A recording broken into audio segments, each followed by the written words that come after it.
Hello everybody and welcome back to another ranking video. I did a ranking of the episodes of Game Changer and somebody asked me if I could do the same for very important people. Specifically season 1 and 2, and I'm happily going to do that because I have actually not seen all of season 3. I'm going to watch it, however I'm not really sure if I'm going to react to all of them. Like if you want to see a specific person, please let me know, write down in the comments. Otherwise I'm going to watch some of them also on my own. So for now it's only season 1 and 2 and we will come back into this and I'm going only to rank them in our 5 tiers today, but not rank them within the tier.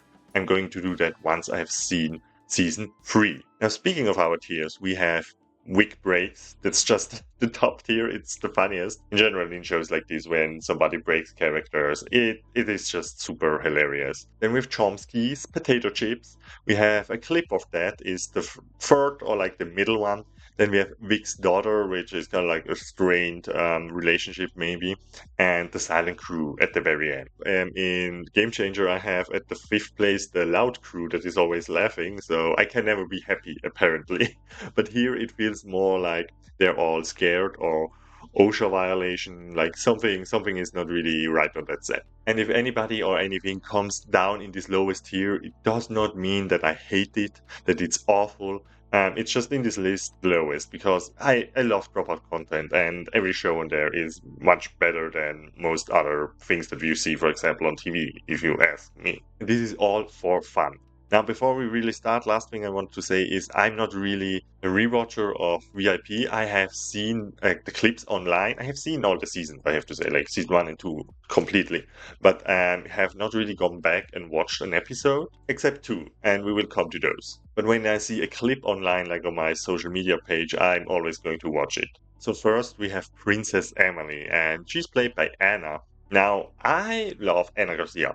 And I want Anna to be way more on Dropout. I find her super funny. But this one, I'm not quite sure. It's actually, I mean, it's the first season, though. Some things can be a little bit basic, especially from the costume side. Well, it's not basic, but you get what I mean if you know what the newer seasons are like. So this is totally fine for me. It comes in the middle of it all. Next up with Denzel. And Denzel is played by Iffy. And I don't know why, but I find it really hilarious because if he it didn't play himself, but his mannerisms were kind of the same, at least from what I have seen of him. And him in this alien look, like playing, at least his mannerisms having the same thing, I find it really funny. Is it Chomsky's? I'm gonna put him in. We have a clip of that for now because when I look down here and see what's coming, I think there are other ones that are a little bit higher. Next up, we have Lisa. Now, Lisa as Nana. I have to be completely honest with you all. I have kinda forgotten what this was about. It says down here, Vic's ex-step grandmother. I truly don't remember that. I'm gonna just put it just like her daughter in this category down here because Vic's family is kind of like, we don't touch that, we don't really talk about that. So next up, we have Jacob and Kimia, and these two as the dolls that became human and, well, are looking for the maker, I think, or were they looking for the person, like the child, that owned them. I'm not sure about the details anymore, but these two it was a ball, and it was also kind of creepy at times. And if I remember correctly, they had like a French accent going a little bit, at least Jacob. I have fond memory. I think that this is one that I want to rewatch, and it goes into Chomsky's. Chomsky's? Oh my god, it's fun to say, but it's maybe not so easy to say. Oh, Josh, and well, as Dr. Milk and Campbell is Puppet's name, if I remember correctly. Or was it other way around? Because I just remember that the puppet had basically a normal life and was kind of holding Josh's life hostage in a way. And they have really a toxic relationship, but it is a fun relationship. And so I'm going to put it to the Chomsky's potato chips. Maybe I will be able to say that at the end. Now we have Tommy Schwigley, played by Zach, the mental health coach something. Give me a little clap. This is the one that I have seen at least 2 times, maybe even 3 times. This goes into Vic breaks because she actually breaks in this one. And what was the moment when he is like, oh, I took, I don't know, $500,000 and turned them into $60,000. Just pure genius. This is masterclass. Next up, we have Brian as Avery Goodman or Avery Goodman. So, Avery Goodman. Also, not so many memories of him. He had like this weird arm thingy prosthetic that looked awesome. But other than that, I'm not really remembering the jokes. So, I'm also gonna put you down here with Nana. And with Jasper and Casper, aka Giovanni and Oscar. They were so sweet and so hilarious. I cannot even tell you how much I loved about these two. It's just pure gold, probably. These two go in big breaks for me. It was just the perfect couple, and their movements that they made behind the chairs. And I think is it called bridge sex? No, something like that. Another one that I need to rewatch. I have not rewatched this. I don't know why, because seeing it now, I just have flashbacks, positive flashbacks. Wow, what a great duo. Now I have Izzy as oh god, you can see that flower lady. I don't want to spell out this whole name. I'm dyslexic. Hey, sorry. I do love Izzy, and it was kind of like this flower girl, but it was kind of New Jersey, I think. Something didn't quite super duper fully hit for me. It was fun. It was enjoyable. So we have a clip of that. Next up we have Ellie as the pig too. and it was amazing work. I feel like they had a scaredness or scared fear of dogs, yes, of course, because of the big backed wolf. And it was just this insane idea of like, I'm the second pig, not the first one, not the third one, I'm the second one. They truly went up and beyond for this role. I think maybe it's also just the aliases, but I found it really entertaining. For Chomsky's, it is. Next up, we have Rashawn and Ross as are they not the guidance counselor of a youth camp, of a Christian youth camp, but they are pretty punk rock and maybe even hailing Satan. I feel like that was the whole spiel and deal. I do remember all of that, but I don't necessarily remember a lot of the bits. Something tells me I enjoyed them. So I'm not gonna put them in this Vic's daughter, but I'm gonna put them in, and we have a clip of that. Now we come to the one that people will be mad at me. I'm just gonna put it where I think I'm gonna put it is Silent Crew. I don't know. Don't be nice, please. Again, this doesn't mean that it was truly bad. I like all of these videos, and Brennan, I personally feel like I expected something more. This is something where have like super high expectations and then you just get something good or like normal, perfectly fine, and that just kind of takes it down a couple notches because I expected something the best of the best, and it was totally fine, but somehow not more than that for me, and that's kind of takes it down a couple notches. I hope I make sense. So realistically, it should be up here, but because I love Brennan so much and I expect so much from him, which maybe is not fair, probably it isn't, it kind of goes down there. But yeah, the whole caveman and the rock bits and everything, it didn't work. It didn't work for me. What fully worked for me, more than a little bit, is Zeke. Zeke is Vic Brake's character because Anna did such a fantastic job. They even made a little pin out of this character because I feel like the internet loved Zeke as well. Him wanting to skateboard and being just a boy that turned into rocks or became rock skin, we're not sure about that. It truly was. It was so amazing.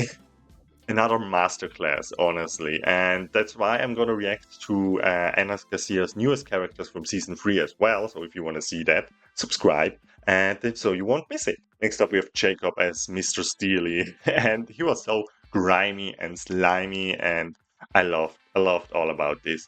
And this is going to go into Chomsky's. It's not all the way up, but I hated this character, but in a good way. I think you're supposed to hate him. Next up is Jukebox. He's played by Chris. And other than Vic's daughter, which I don't really have memories of. I also don't have memories of this one, but something tells me I didn't really enjoy it that much. So I'm going to put it in Silent Crew. That's just based on something that just a feeling, just a vibe. I mean, my memory vibe, basically. Next up, we have The Fourth Witch by Kimia.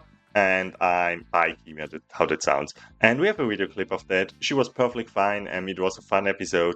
And she had a lot of like movement, I felt, or like body language. That's what I'm looking for, the word I'm looking for. With Barbara and Bill, and I have to look up who these twos were or are. They go by John and Kate, and they were really funny. I don't really know who you are. I'm sorry, folks, but you were really funny. I'm remembering liking this episode.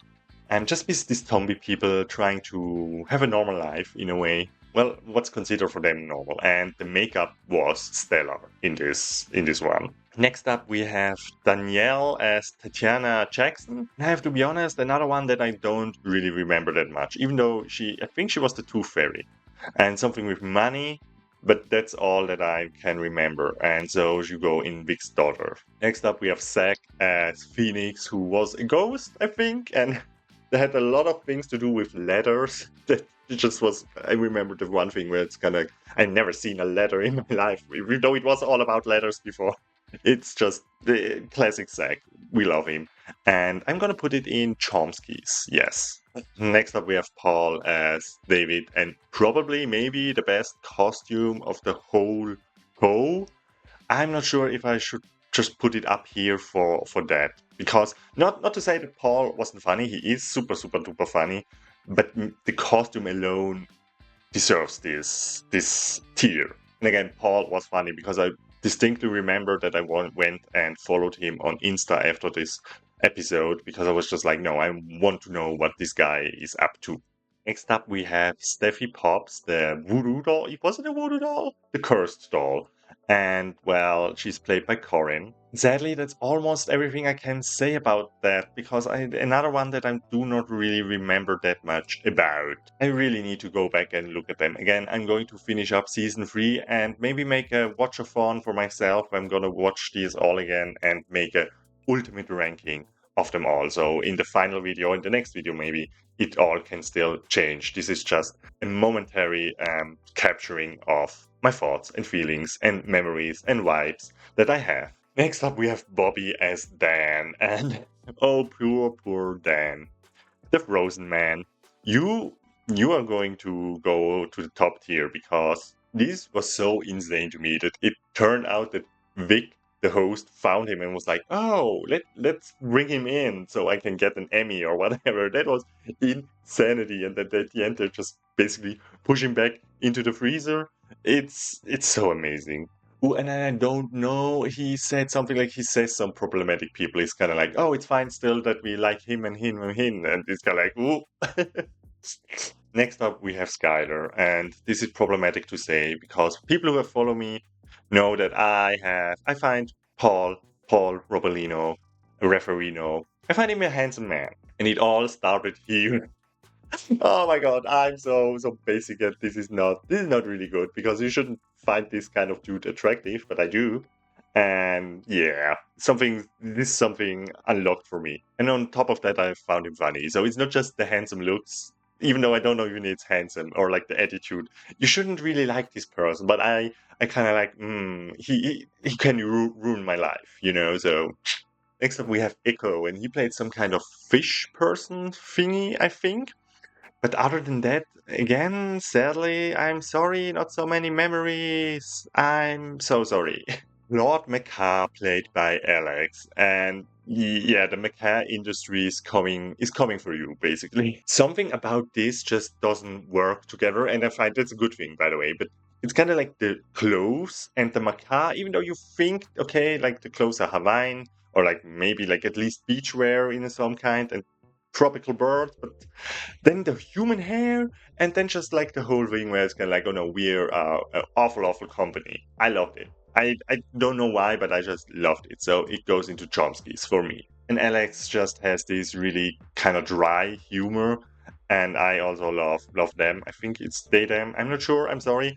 Alex, and they're also somebody that I was kind of like, I need to follow on Instagram or like on the social medias. Now, for all of those who hate me because I put Easy Solo and I put Brennan Solo, now the time has come, because Greg and Charlotte are amazing. I love them, and they are going into Vic Break's character, because I mean, look at them, look up a picture of them, especially from Brennan. It's just I laughed just looking at him. They seem to have a really sweet, loving relationship, and he gets cuckolded a lot. They gave us moves, like wrestling moves. I mean, not really, but it was a fun physical comedy as well. So next up we have Nicole Bayer playing Candice, and she had a hood. Like, what was the? I remember this distinctly. The opening line stuck in my head. Like, I asked for vodka, not water. And yeah, I'm not gonna scream like her, but she was aggressive in a way. It was fun because Vic played along very well, and the whole makeup kind of deal. I think it was a general beauty brand that was happening here, and Vic at the end had all weird makeup in her face at the end. So I'm gonna put it in Chomsky's. And last but not least, we have Lisa. Now, this is maybe crazy to say. She plays Spencer, and I don't really remember anything. Like, what is this costume? Like, I'm just kind of like, this was on Very Important People. I'm sorry, I don't remember it at all. So it goes into Vic's daughter. Wow, that is. I should remember that. I feel like because the costume looks amazing. So yeah, I'm definitely. I think I'm gonna rewatch it. No, I'm definitely gonna rewatch it. So this is the list for now. Down here you see season 3 already lined up. So let me know who you want to see. Otherwise, I'm just gonna watch it on my own. So and again, the list can change next time when we add those up, and I'm gonna also order them up here, like which one I like better than the other one. So we have like kind of a nice orderly line going on. At least the line that is for me correct. So please let me know what are your favorite episodes. What are maybe your one that you would say put in silent crew, which doesn't mean that you hate them. Just the ones that you like, kind of you could leave them. Before we end, there will be a QR code on the screen. It is for Start Playing Now. It is a D&D kind of website where I'm hosting D&D sessions. So if you want to try out Dungeons and Dragons and have me as your dungeon master, then please come there. Wow, I said it weird. But it would be greatly appreciated because I try to make a little bit money on the side. In the same vein, please leave a like and a comment, share this video, subscribe. It helps me out a lot. It is the easiest and cheapest way to support somebody online. I do it the same way with the people that I want to support. When I'm like, hey, I want you to be successful and I want you to be able to live out of these videos, then I give a like, I leave a comment, I follow those people. So I would deeply appreciate it if you could do the same for me. And now we will see us next time and have a great day. Till then, bye.